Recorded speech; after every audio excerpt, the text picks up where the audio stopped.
দুটি ফ্যামিলি ছিল, কিন্তু সবাই বন্ধু বান্ধবের মতো আমরা আচরণ করেছি। খুব সুন্দর একটা উদাহরণ সৃষ্টি করেছে নোয়াখালী লোকজন থেকে। সেই নির্বাচনে যিনি সাংস্কৃতিক সম্পাদক হিসাবে নির্বাচিত হয়েছেন, আজকে সভাপতি, উনি একজন শিক্ষক, উনি একজন সংগঠক, উনি একজন সাংস্কৃতিক ব্যক্তিত্ব, উনি একজন সাংবাদিক। ওনার পদবি বলতে গেলে অনেক সময় লাগবে। আমাদের সেবায় আমাদের নোয়াখালীর কৃতি সন্তান জনাব শহীদুল্লাহ প্রিন্স এখানে উপস্থিত আছেন। আমাদের অত্যন্ত শ্রদ্ধাভাজন বাংলাদেশের বর্তমান সময়ে জ্ঞানী গুণীজনদের মধ্যে অন্যতম। অত্যন্ত ওনার যখন বয়স আরো কম ছিল, এখনো উনি স্মার্ট, কিন্তু তখনও কিন্তু তিনি অত্যন্ত স্মার্ট হিসাবে সবাই জানতেন, অত্যন্ত জ্ঞানী। উনার পাশে বসে আজকে কথা বলা, এটা আমার সৌভাগ্য হয়েছে ওনার সামনে কথা বলার। আমাদের বর্তমান শহর অত্যন্ত জ্ঞানী ব্যক্তিত্ব, বাংলাদেশ সরকারের সাবেক সচিব, বিটিআরসির প্রথম চেয়ারম্যান সৈয়দ মারগুব মোর্শেদ আজকের প্রধান অতিথি। উপস্থিত আছেন প্রকৌশলী মোহাম্মদ আশরাফুল হক। না, উপস্থিত আছেন আরেকজন, যারা মানুষ গড়ার কারিগর, অর্থাৎ যেখানে মানুষ সৃষ্টি হয়, লেখাপড়ার করার পর একটা মানুষ তৈরি হয়, এরপর এরা নিজের জন্য, পরিবারের জন্য, সমাজের জন্য, জাতির জন্য, জাতির বিনির্মাণে কাজ করে।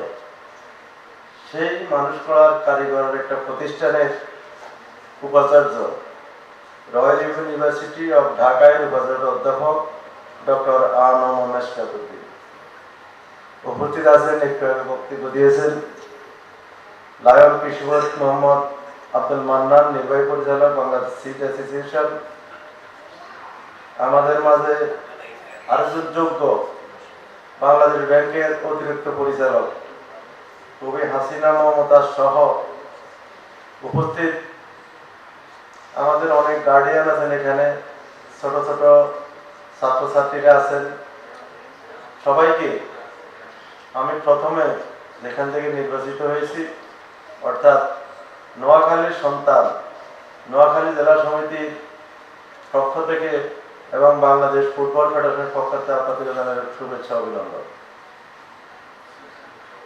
এখানে স্যারের সামনে আমাদের বক্তব্য দেওয়ার দৃষ্টতা আমার নেই। যে লোকটা এখানে আছে, আমি একটা ক্ষুদ্র মানুষ, আমি একটা রাজনীতি করা মানুষ, আমি একটা খেলার সাথে জড়িত মানুষ, আমি সংগঠন সামাজিক কিছু কাজ করি। এটা হলো আমার বড় পরিচয়, আমি বড় কিছু না। আজকে ঈদে মিলাদুন নবী এই নিয়ে আলোচনা হচ্ছে। ঈদে মিলাদুন নবী কেন পালন করা হয়, একটু আগে একজন বক্তা বলেছেন, অর্থাৎ আমাদের প্রিয় নবী হযরত মুহাম্মদ সাল্লাল্লাহু আলাইহি ওয়াসাল্লামের জন্মদিন উপলক্ষে আলোচনা বা যে কোনো অনুষ্ঠান সেটা করা। অনেকে বলে এটা বেদাত। আমি বলবো, আমরা মুসলমান, আমাদের মহান রব্বুল আলামিন আমাদের হলো সর্বে সর্বা।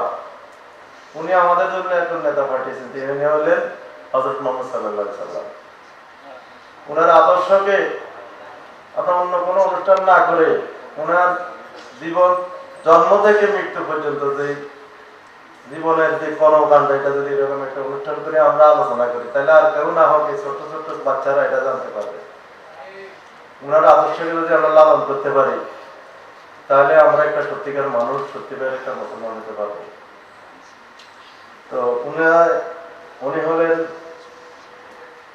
উনি এক সময়, যেমন সময় পৃথিবীতে ওনার আগমন হয়েছে, যখন পৃথিবী ছিল শীত, বিদাত, জুলুমের অত্যাচারে নিমজ্জিত, কন্যা সন্তানকে জীবন্ত হত্যা করা, সমাজে ছিল না নারী জাতির কোনো অধিকার, গোত্রে গোত্রে লড়াই ছিল, যুগ যুগান্তর সমাজে মানবতা বলতে কিছুই ছিল না। তখনই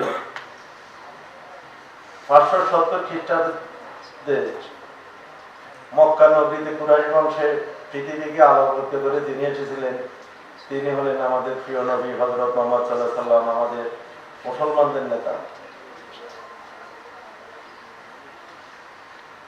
এই মুসলমানদের নেতার এমন বৈশিষ্ট্য ছিল, আমি বেশি কিছু বলবো না, স্যার বলবেন, আমার যেটা আমি ধারণ করি, চেষ্টা করি আর কি, সেটা আমি বলি। আমি হয়তো খুব বেশি লেখাপড়া এটা সম্বন্ধে জানি না, যারা মুফতি মাওলানা বা সাদের মতো যারা লেখাপড়া করে তারা জানেন, আমরা লেখাপড়া করা এত সুযোগও পাই না বিভিন্ন কাজকর্মের কারণে। যেটা আমি চিন্তা করি ওনার আদর্শ দেখে, উনি ছিলেন একটু সত্যবাদী। আমরা যদি সত্য কথা বলি তাহলে কিন্তু আমরা একটা মানুষের মতো মানুষ হব। উনি কখনো মিথ্যা কথা বলতেন না। উনাকে সবাই আলামিন বলতেন। আলামিন মানে কি? বিশ্বাস। অর্থাৎ উনি বিশ্বাসী ছিলেন, এটা ওনার একটা বৈশিষ্ট্য। উনি ছিলেন সদালাপী, উনি ছিলেন বিনয়ী, উনার মধ্যে কোনো হিংসা ছিল না। উনি যখন যে সিদ্ধান্ত নিতেন, উনি স্বৈরতান্ত্রিক ভাবে কোনো সিদ্ধান্ত নিতেন না। যদি উনি আমাদের মুসলমানদের সর্বোচ্চ নেতা, উনি ওনার সাহাবাদেরকে পরামর্শ করে ওনার সিদ্ধান্ত নিতেন। কারোর সাথে খারাপ আচরণ করতেন না। ঠিক আছে এগুলা? উনি ছিলেন একজন ন্যায় বিচারক। উনার একটা যিনি বৈশিষ্ট্য ছিল, উনি দুই পক্ষ যখন ঝগড়াঝাটি করতেন, উনি যদি বিচার করতেন, ওনার সর্বশেষ টার্গেট ছিল ওদেরকে মিলিয়ে দেওয়া। মানে কাউকে হানাহানি মারামারি কাটাকাটি না করে তাদেরকে মিলিয়ে দেওয়া ওনার বৈশিষ্ট্য ছিল। সর্বোপরি আমরা যদি ওনার আদর্শকে মেনে চলি তাহলেই আমরা হবো একজন আদর্শ মানুষ এবং মুসলিম।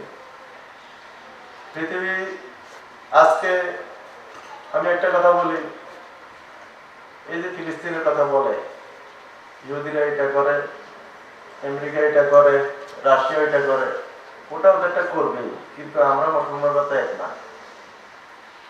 আমরা যদি এক থাকতাম তাহলে কি আমাদের মধ্যে বসবাস করে ইসরায়েল আমাদের পেটের ভিতরে ঢুকে ভৌগোলিক অবস্থা যারা জানেন, তারা কি ফিলিস্তিনের উপরে হামলা করতে পারতো? যদি আমরা সৌদি আরব, আরব আমিরাত, কাতার বা মুসলিম বিশ্ব যদি এক থাকতাম তাহলে কি সম্ভব হতো? আমাদের মধ্যে একতা নাই, মুসলমানদের একতা নাই।